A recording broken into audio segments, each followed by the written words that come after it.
જો મિત્રો આપણે 12માના છેલ્લા પ્રકરણ 22માની અંદર રાસાયણિક સંકલન અને નિયંત્રણમાં માનવ શરીરમાં જોવા મળતી વિવિધ અંતઃસ્ત્રાવી ગ્રંથિઓ અને એના વિવિધ સ્ત્રાવો અને સ્ત્રાવો શું શરીરમાં કાર્ય કરે છે કે એનું શું મહત્ત્વ છે એ શીખી રહ્યા છીએ. તો આપણે અગાઉ મગજમાં પૃષ્ઠ બાજુએ આવેલી ગ્રંથિ પિનિયલ, જેમાંથી ઉત્પન્ન થતો અંતઃસ્ત્રાવ મેલાટોનિન, એના પછી મગજમાં વક્ષ બાજુએ આવેલી ગ્રંથિ પિટ્યુટરી ગ્રંથિ, એમાંથી ઉત્પન્ન થતા 6 અગ્રખંડના અને 2 પશ્ચખંડના 8 અંતઃસ્ત્રાવો એ શીખ્યા. એના પછી ગળામાં આવેલી ગ્રંથિ થાઇરોઇડ, એના 3 અંતઃસ્ત્રાવો T3, T4 અને TCT, આ 3 અંતઃસ્ત્રાવો અને એની પૃષ્ઠ બાજુએ રહેલી 4 ખંડમાં ગોઠવાયેલી પેરાથાઇરોઇડ ગ્રંથિ, એનો એક અંતઃસ્ત્રાવ PTH, પેરાથોર્મોન હોર્મોન, એટલું આપણે શીખ્યા. કુલ 9 પૈકીને આપણે 4 ગ્રંથિ જોઈ. આજે આપણે આગળ શીખીએ થાઇમસ ગ્રંથિ પણ જોઈ શકીએ. આપણે થાઇમસ ગ્રંથિ છે એમાંથી થાઇમોસિન નામનો અંતઃસ્ત્રાવ ઉત્પન્ન થાય. આપણી છાતીમાં જે ઊભું એક હાડકું છે, એ હાડકું એની જોડે બધી પાંસળીઓ જોડાય છે. 12 જોડ પૈકીની શરૂઆતની 7 જોડ સીધી રીતે જોડાય અને 8, 9, 10 છે ઇનડાયરેક્ટલી 7મી પાંસળી દ્વારા એની જોડે જોડાય, જેને આપણે ઉરોષ્ઠિ એવું નામ આપેલું છે. એ ઉરોષ્ઠિની પાછળ એક ગ્રંથિ આવેલી હોય જેનું નામ છે થાઇમસ ગ્રંથિ. આ થાઇમસ ગ્રંથિ છે એ જે અંતઃસ્ત્રાવ ઉત્પન્ન કરે એને કહેવાય થાઇમોસિન્સ. થાઇમોસિન્સ નામનો અંતઃસ્ત્રાવ. એ થાઇમોસિન્સ છે એ આપણને રોગ પ્રતિકારક શક્તિ આપે છે. કેવી રીતે? તો આપણે અગાઉ શીખ્યા છીએ કે આપણા શરીરમાં જે રુધિર કોષો છે 3 પ્રકારના હોય: રક્તકણ, RBC અથવા એરિથ્રોસાઇટ, WBC શ્વેતકણ અથવા લ્યુકોસાઇટ, અને ત્રાક કણો થ્રોમ્બોસાઇટ અથવા તો પ્લેટલેટ્સ. એ પૈકી જે શ્વેતકણો છે એમાં 2 પ્રકાર હોય: કણિકામય અને કણિકા વિહીન. કણિકા વિહીન પાછા 2 પ્રકારના હોય: એક કેન્દ્રીકણ અને લસિકા કણ, એને કહેવાય લિમ્ફોસાઇટ. તો આ લસિકા કણ છે એ આપણા અસ્થિ મજ્જામાંથી ઉત્પન્ન થઈ અને ત્યાં જ પરિપક્વ બને તો એને બી કોષ કહેવાય. કારણ કે અસ્થિ મજ્જાનું ઇંગ્લિશ નામ બોન મેરો છે, એની ઉપરથી એને બી કોષ કહેવાય. અને જો આ લસિકા કણો અસ્થિ મજ્જામાં ઉત્પન્ન થઈ અને પરિપક્વ થવા માટે આપણી આ છાતીમાં આવેલી ગ્રંથિ થાઇમસની અંદર જાય અને ત્યાંના થાઇમોસિન અંતઃસ્ત્રાવની અસર હેઠળ પરિપક્વ બને, એટલે કે એનું વિભેદન થાય, તો એને આપણે ટી સેલ કહીએ છીએ. કારણ કે થાઇમસનું સ્પેલિંગ ટીથી સ્ટાર્ટ થાય, THYMUS, થાઇમસ. તો એ ટી કોષો કહેવાય. બી કોષ અને ટી કોષ કેવી રીતે આપણા શરીરમાં પ્રવેશતા રોગકારકોનો નાશ કરે એ આપણે આગળ ઉપર 12મામાં શીખવાનું આવશે. પણ ટૂંકમાં આવી રીતે આપણને આપણા લસિકા કણો એટલે કે બી કોષ અને ટી કોષ એ રોગો સામે લડવાની પ્રતિકાર શક્તિ પૂરી પાડે છે. બેયની મેથડ અલગ છે, પણ એ બેયનો અંતિમ હેતુ છે આપણને, એટલે કે યજમાન શરીરને રોગકારક સામે રક્ષણ પૂરું પાડવું. તો આ રીતે જે બી કોષો છે લિમ્ફોસાઇટમાં, બી કોષો અને ટી કોષો આપણને આવી રીતે પ્રતિકાર શક્તિ પૂરી પાડે. એમાં ટી કોષને પ્રતિકાર શક્તિ પૂરી પાડવા માટે પરિપક્વ કરવા આ થાઇમસ ગ્રંથિ થાઇમોસિન્સ નામના અંતઃસ્ત્રાવો છે એ પૂરા પાડે છે એવું કહેવાય. એવું કહેવાય છે કે આ થાઇમસ ગ્રંથિ શરૂઆતમાં સુવિકસિત હોય, એનું કદ જેટલું હોવું જોઈએ એટલું હોય, પણ બાળપણમાં નહીવત હોય. પછી વ્યક્તિ કિશોર અવસ્થા સુધીમાં પહોંચે તો એનું કદ છે એ વ્યવહિત હોય. પણ ધીમે ધીમે ઉંમર થાય એમ એની અંદર ચરબી જમા થવાને કારણે એ લગભગ ઇનએક્ટિવ બને છે. ધીમે ધીમે એ નિષ્ક્રિય બનતી જાય. એટલે એવું કહેવાય છે કે જે પ્રતિકાર શક્તિ છે એકદમ જન્મેલા બાળકમાં નહીવત હોય, અને જે વૃદ્ધ હોય જેની અંદર થાઇમસ ગ્રંથિ છે એ લગભગ નિષ્ક્રિય થઈ ગઈ હોય, તો એને કારણે થાઇમોસિન અંતઃસ્ત્રાવો પણ એનો સ્ત્રાવ ઘટી ગયો હોય તો આપણા શરીરમાં જે ટી કોષો હોય જે આપણને પ્રતિકાર શક્તિ આપે છે એ પણ ઘટી જાય, એટલે કે ઓવરઓલ એકંદરે આપણી પ્રતિકાર શક્તિ પણ ઘટી જાય.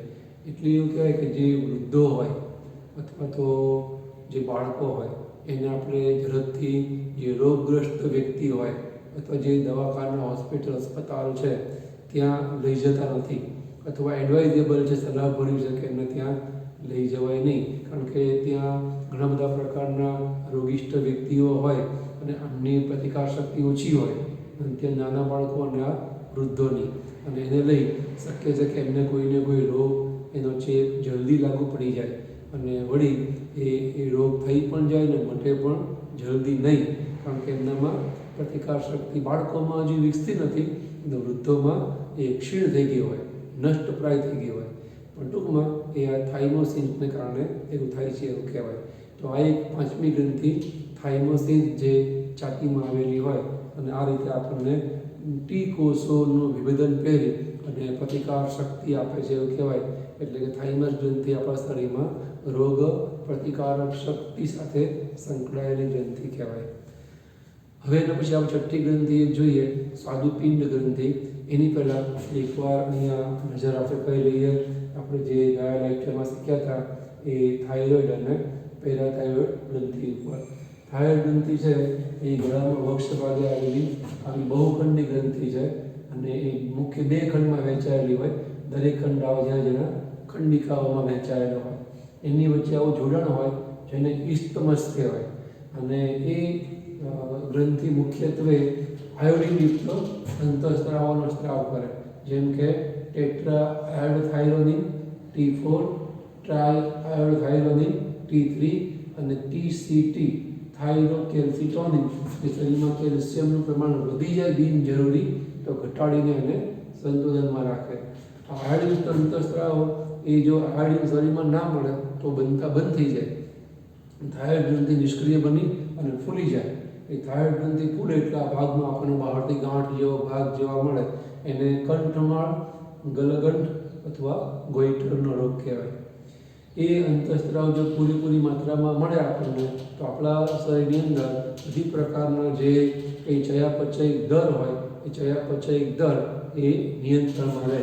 એ આપણે લખ્યું છે આપણું જે બેઝલ મેટાબોલિક રેટ છે એ નિયંત્રણમાં રહે. પણ જો એનો સ્ત્રાવ ઘટે તો એને કહેવાય હાઇપોથાઇરોઇડિઝમ, અથવા એને કહેવાય વામનતા કે કેટેનિઝમ. વ્યક્તિની વૃદ્ધિ ઓછી થાય, કુંઠિત વૃદ્ધિ રહે.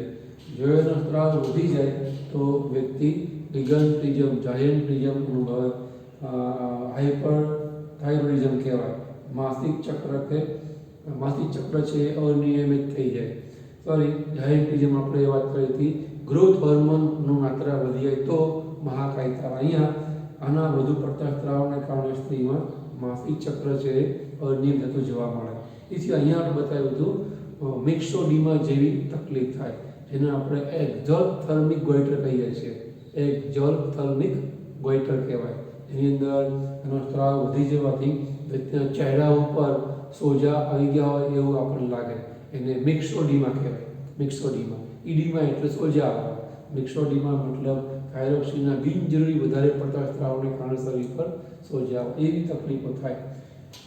આટલી વાત આપણે આમાં કહી. થાઇરોઇડ ગ્રંથિમાં એના મુખ્ય ટૂંકમાં અંતઃસ્ત્રાવને કહેવાય થાઇરોક્સિન. અને એની પાછળ આ શ્વાસ નળી પર ગોઠવાયેલી થાઇરોઇડ ગ્રંથિને ઉલટી કરીને જોઈએ, એની પાછળ આવા 4 ખંડમાં ગોઠવાયેલી આપણને ચતુષ્ખંડી પેરાથાઇરોઇડ ગ્રંથિ જોવા મળે. એના અંતઃસ્ત્રાવને કહેવાય PTH, પેરાથોર્મોન હોર્મોન. એ TCT જોડે રહી અને શરીરમાં કેલ્શિયમનું સંતુલન કરે. ખાસ તો પેરાથોર્મોન છે એ કેલ્શિયમને પાચન માર્ગમાંથી શોષણ કરવાનું જે કામ છે એ દર વધારે. શરીરમાં કેલ્શિયમ છે એ વધે, એ કેલ્શિયમ વધારે, TCT છે એ કેલ્શિયમ ઘટાડે. બંને થઈ અને આપણા શરીરમાં કેલ્શિયમનું સંતુલન જળવાય એવું કહેવાય. એ સિવાય જૂના કોર્સમાં એક માહિતી એવી પણ આપી હતી કે જે આ પેરાથોર્મોન છે એ ફોસ્ફરસનું પણ નિયમન કરે છે એવું કહેવાય. આટલા બધું હવે એના પછી આગળની ગ્રંથિ આપણે જોઈએ એ છે આપણા શરીરમાં પાચન તંત્રમાં જોવા મળતી ગ્રંથિ સ્વાદુપિંડ ગ્રંથિ. સ્વાદુપિંડ ગ્રંથિ તો આપણે 17મા પાઠમાં પાચન તંત્રમાં ભણ્યા છીએ. એના માટે આપણે ભાવનું કારણ એ અહીંયા જરૂરી છે યાદ કરવું. યાદ કરીને પછી આપણે ગ્રંથિના અંતઃસ્ત્રાવની વાત કરીએ તો આપણે એના માટે આવું એક કારણ ભણ્યા છીએ કે જે સ્વાદુપિંડ છે એને આપણે અંતઃસ્ત્રાવી અને બાહ્યસ્ત્રાવી ગ્રંથિ તરીકે ઓળખીએ છીએ, અથવા સ્વાદુપિંડને ઉત્સેચકીય અને અંતઃસ્ત્રાવી ગ્રંથિ કહેવામાં આવે છે. કારણ આપો તો આપણે એ વખતે સમજાવેલું એ કારણનો જવાબ ફરી યાદ કરીએ કે સ્વાદુપિંડ આમ તો આ પ્રશ્નના શબ્દમાં જવાબ આવી જાય છે કે ઉત્સેચકો ઉત્પન્ન કરે છે માટે ઉત્સેચકીય ગ્રંથિ કહેવાય, અંતઃસ્ત્રાવ ઉત્પન્ન કરે છે માટે એને અંતઃસ્ત્રાવી ગ્રંથિ પણ કહેવાય. ઉત્સેચકો કયા ઉત્પન્ન કરે છે તો આપણે પાચન તંત્રમાં જોયું હતું કે સ્વાદુપિંડનો મુખ્ય પાચક રસ એ સ્વાદુરસ તરીકે ઓળખાય છે.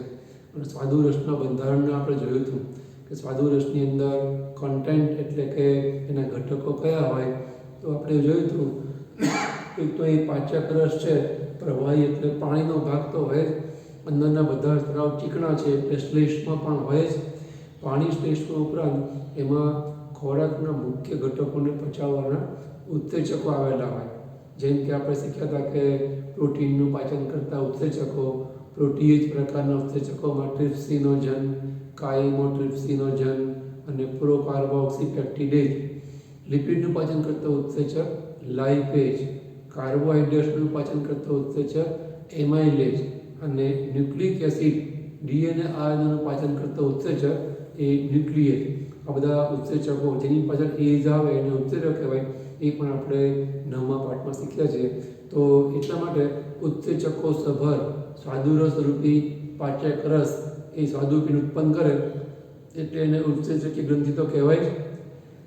એ ઉપરાંત એ અંતઃસ્ત્રાવ ઉત્પન્ન કરે છે.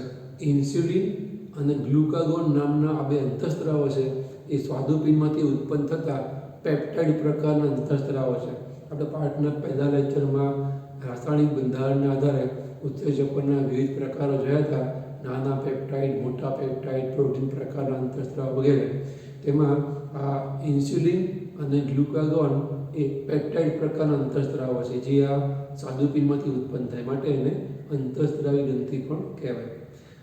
આ ઉપરાંત આપણે એના જ કારણને બીજા શબ્દોમાં પણ સમજેલા કે કોઈ વાર એવું કહેવાય કે ઉત્સેચકો છે એને નલિકામય સ્ત્રાવો કહેવાય અને અંતઃસ્ત્રાવો છે એને નલિકા વિહીન સ્ત્રાવો કહેવાય. તો એનું કારણ શું? તો એના આમ તો કારણની અંદર જે પ્રશ્ન છે એના શબ્દોમાં જ જવાબ આવી જાય છે કે ઉત્સેચકોના વહન માટે નળીઓ હોવી જોઈએ માટે એને નલિકામય સ્ત્રાવ કહેવાય. અંતઃસ્ત્રાવના વહન માટે, ટ્રાન્સપોર્ટેશન માટે નળીઓ ના આવેલી હોય અથવા તેની જરૂર નહીં નલિકાઓની માટે નલિકા વિહીન સ્ત્રાવો પણ કહેવાય. અને આપણે એ પણ ભણ્યા છીએ પાચન તંત્રમાં કે પિત્તરસ અને સ્વાદુરસ નામના પાચક રસોનું વહન કરનાર પિત્ત નળી અથવા પિત્ત નલિકાઓ, સામાન્ય પિત્ત નલિકા, સ્વાદુપિંડ નલિકાઓ, સ્વાદુપિંડ કેશિકાઓ, સામાન્ય પિત્ત સ્વાદુપિંડ નલિકાઓ. તો ટૂંકમાં આ નલિકાઓ દ્વારા આ ઉત્સેચકો સભર પાચક રસોનો સ્ત્રાવ જે તે અંગની અંદર થાય માટે ઉત્સેચકોને નલિકામય સ્ત્રાવો કહેવાય. એની સામે જે અંતઃસ્ત્રાવો છે એ કોઈ નલિકાઓ દ્વારા વહન પામતા નથી. અંતઃસ્ત્રાવી ગ્રંથિ દ્વારા ઉત્પન્ન થતા અંતઃસ્ત્રાવો સીધા જ રુધિરમાં ભળે છે. પછી રુધિર દ્વારા ધમની શિરાઓમાં એનું વહન શરીરમાં થાય, પણ અંતઃસ્ત્રાવી ગ્રંથિમાંથી સીધો એનો સ્ત્રાવ રુધિરમાં જ થાય છે. એના ગ્રંથિમાંથી રુધિરમાં વહન માટે કોઈ નલિકાઓની વ્યવસ્થા હોતી નથી માટે અંતઃસ્ત્રાવો છે એને નલિકા વિહીન સ્ત્રાવો કહેવાય. આટલા માટે એક કારણ, એક પેટા આપણે કારણ સમજી લઈએ, યાદ કરી લઈએ. એવું પણ આપણને પૂછાય તો હવે આવડે કે અંતઃસ્ત્રાવી ગ્રંથિની આસપાસ પુષ્કળ રુધિર કેશિકાઓ હોય છે. કારણ આપો.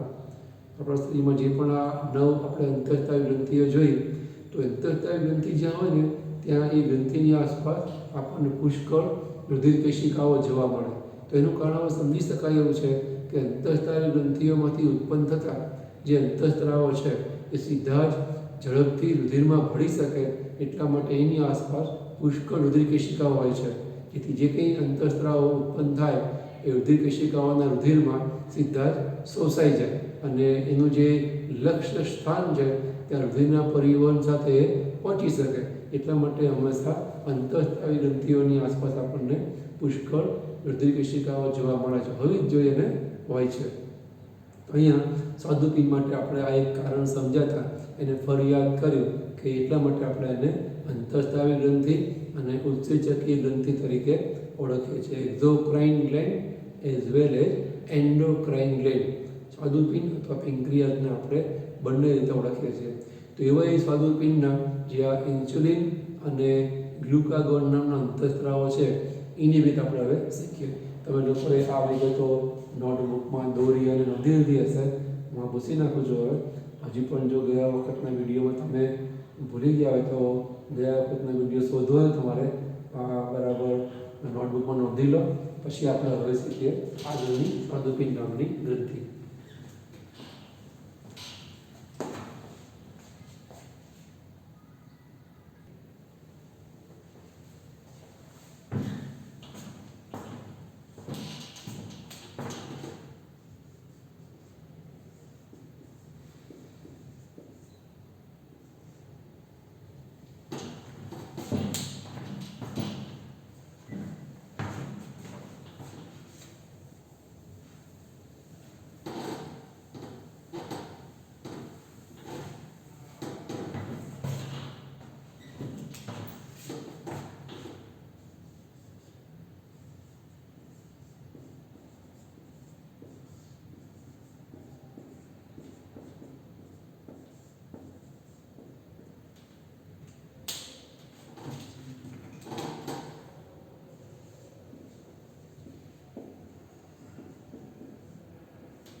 જો આ રીતે આપણે સ્વાદુપિંડની વાત હમણાં જ યાદ કરી કે એને અંતઃસ્ત્રાવી અને બાહ્યસ્ત્રાવી અથવા અંતઃસ્ત્રાવી અને ઉત્સેચકીય ગ્રંથિ તરીકે આપણે ઓળખીએ છીએ. તો એનું કારણ આપણે હમણાં સમજ્યા. હવે એની અંદર સ્વાદુપિંડની આપણે અંતઃસ્ત્ર રચના જોઈએ તો સ્વાદુપિંડની અંદર ઘણી બધી સ્વાદુપિંડ કેશિકાઓ જોવા મળે. એ બધી સ્વાદુપિંડ કેશિકાઓ ભેગી મળી થોડી મોટા વ્યાસની નળી બનાવે એને કહેવાય સ્વાદુપિંડ નલિકાઓ. અને સ્વાદુપિંડ નલિકાઓ સ્વાદુરસનો સ્ત્રાવ એ સામાન્ય પિત્ત નળી દ્વારા પક્વાશયમાં કરે. અહીંયા એક સાયન્ટિસ્ટ થઈ ગયા, એનું નામ છે લેંગરહેન. એ લેંગરહેન નામના સાયન્ટિસ્ટે એવું શોધ્યું કે આ સ્વાદુપિંડની અંદર એની અંતઃસ્ત્ર રચનામાં આપણે જોઈએ તો સ્વાદુપિંડ ખંડિકાઓની વચમાં ક્યાંક ક્યાંક આપણને છૂટાછવાયા કોષ સમૂહ જોવા મળે છે. કોષોના જથ્થાઓ, અમુક કોષોના સમૂહો, એને આપણે કોષપુંજ કહીએ છીએ. અને લેંગરહેન નામના સાયન્ટિસ્ટે એને ઓળખાવ્યા એટલે આપણે એના નામની યાદીમાં એને લેંગરહેન્સના કોષપુંજ તરીકે ઓળખીએ છીએ.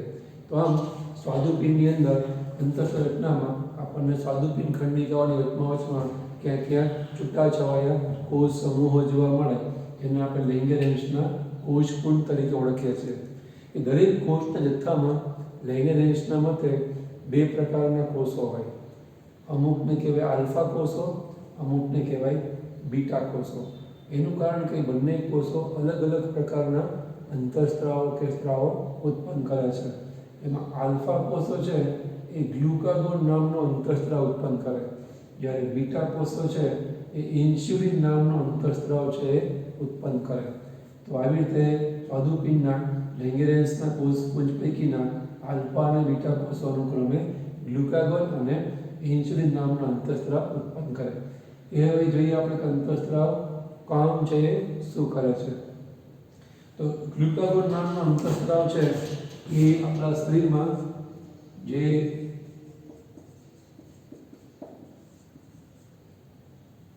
ગ્લાયકોજન છે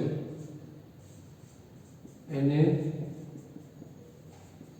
ગ્લુકોઝમાં ફેરવવાનું કામ કરે. એનો મતલબ આપણા શરીરમાં ગ્લુકોઝનું પ્રમાણ વધારવાનું કામ કરે.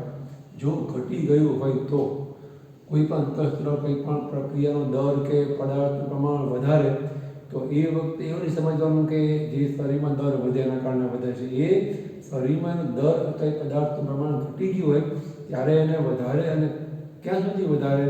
જ્યાં સુધી એ નોર્મલ થાય નહીં ત્યાં સુધી. એ પ્રક્રિયાનો દર નોર્મલ થાય ત્યાં સુધી વધારે, અથવા એ પદાર્થનું પ્રમાણ શરીરમાં નોર્મલ થાય ત્યાં સુધી વધારે. પણ વધારેનો મતલબ આવો સમજવાનું, એમ ઘટાડવાનો મતલબ આવો સમજવાનો કે દર બિનજરૂરી વધી ગયો હોય જૈવિક ક્રિયાઓનો, તો જે તે અંતઃસ્ત્રાવને ઘટાડી અને નોર્મલ થાય ત્યાં સુધી ઘટાડે, પછી ઘટાડવાનું બંધ કરી દે. અથવા તે પદાર્થનું પ્રમાણ બિનજરૂરી વધી ગયું હોય તો એને ઘટાડે જ્યાં સુધીનું પ્રમાણ શરીરમાં હોવું જોઈએ એટલું સામાન્ય ન થાય ત્યાં સુધી, પછી એ ઘટાડવાનું બંધ કરી દે છે. તો એવી રીતે શરીરમાં જૈવિક ક્રિયાઓનો દર અને જે તે પ્રકારના પદાર્થનું પ્રમાણ સંતુલનમાં રાખવાનું કામ કરે છે. વિવિધ અંતઃસ્ત્રાવ એવું કહેવાય. અહીંયા આપણે ગ્લુકાગોન અંતઃસ્ત્રાવ છે એ શરીરમાં જે પ્રાણીઓમાં આપણને ખબર છે કે સંચિત ખોરાક તરીકે ગ્લાયકોજન હોય, અને વનસ્પતિઓમાં સંચિત ખોરાક તરીકે સ્ટાર્ચ હોય. બે પ્રકારના પોલિસેકેરાઇડ છે. તો ગ્લાયકોજન નામના પોલિસેકેરાઇડને તોડી એનું વિઘટન કરી અને એને ગ્લુકોઝ જેવા મોનોસેકેરાઇડ કે મોનોમરમાં ફેરવી તો શરીરમાં ગ્લુકોઝનું પ્રમાણ વધારે છે એવું કહેવાય. બે પ્રક્રિયા નામ આપીએ આપણે. તો ગ્લાયકોજનનું તૂટવું એને કહેવાય ગ્લાયકોજિનોલાઇસિસ.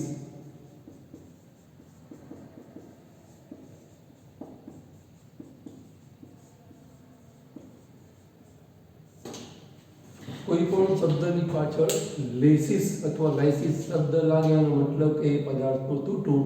એ આપણે અગાઉ બે જગ્યાએ શીખ્યા છીએ. 9મા પાઠમાં, 9માની પણ 14મા પાઠમાં જોયું હતું, ગ્લાયકોલિસિસ જોયું હતું, ગ્લાયકોલિસિસ.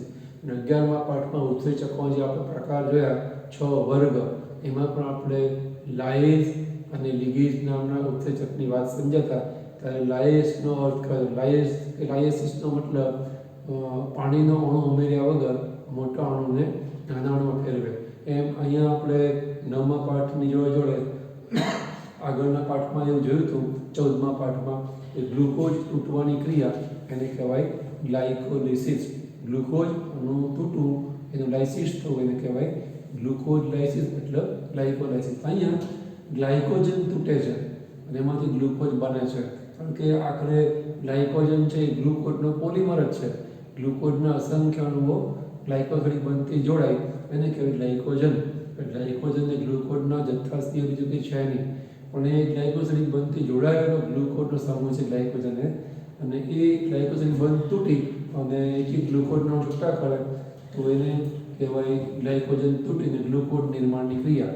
તો ગ્લાયકોજન તૂટે છે આ ક્રિયામાં એટલે એને કહેવાય ગ્લાયકોજન લાઇસિસ.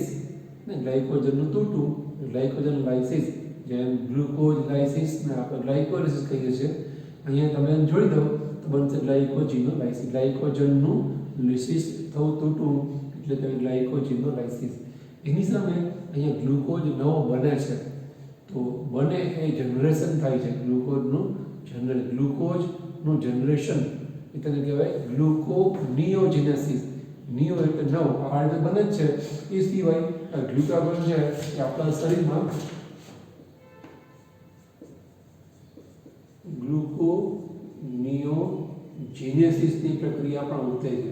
આપણે હમણાં કીધું જીનેસિસ જનરેશન એટલે કે જીનેસનો મતલબ બનવું, નિયો એટલે 9 અને ગ્લુકોઝ બનવાની જે પ્રક્રિયા એને ગ્લુકાગોન નામનો અંતઃસ્ત્રાવ છે એ ઉત્તેજન આપે.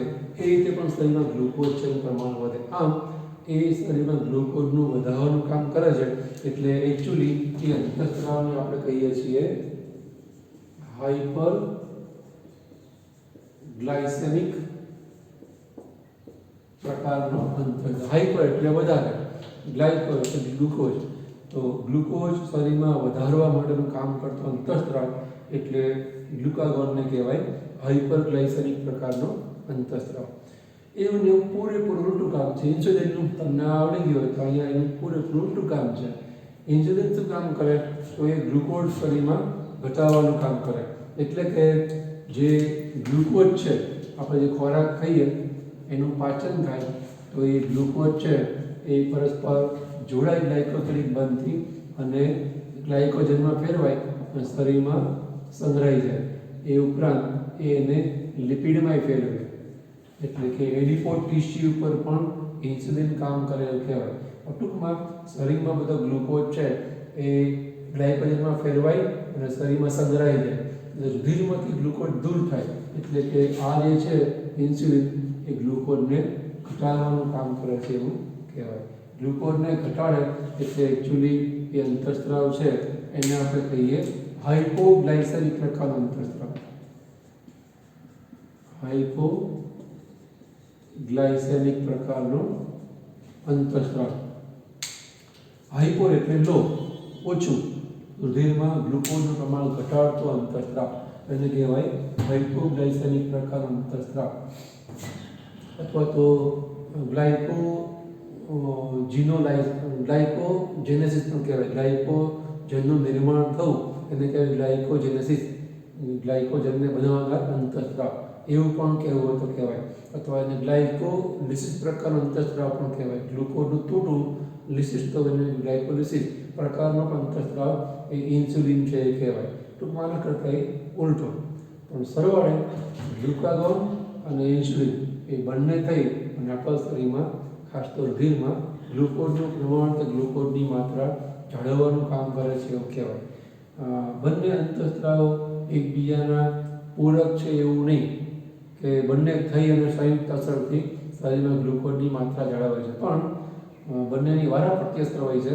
તો એવી રીતે શરીરમાં ગ્લુકોઝનું પ્રમાણ જાળવવાનું કે ગ્લુકોઝનું સંતુલન જાળવવાનું કામ એ આ બંને અંતઃસ્ત્રાવ કરે. એવું કહેવાય છે કે જો આપણા શરીરમાં ઇન્સ્યુલિનની ખામી હોય તો જે આપણે ખોરાક ખાઈએ એનું પાચન થાય અને લોહીમાં ગ્લુકોઝ શોષાય તો શરીરમાં ગ્લુકોઝ છે એ વધી જાય. અને આપણા શરીરમાં રુધિરનો એવો સ્વભાવ છે કે જે પણ વધારે હોય જ્યારે એવું રુધિર એ મૂત્રપીમાંથી પસાર થાય એટલે મૂત્ર દ્વારા એ વધારાનો ગ્લુકોઝ છે એ નિકાલ પામે.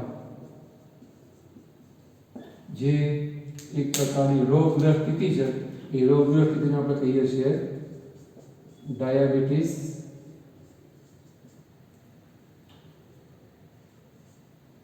મેલિટસ. આપણે જે સમય સમજાવ્યું હતું ડાયાબિટીસ મેલિટસ બે પ્રકારના હોય, ટાઈપ 1 અને ટાઈપ 2.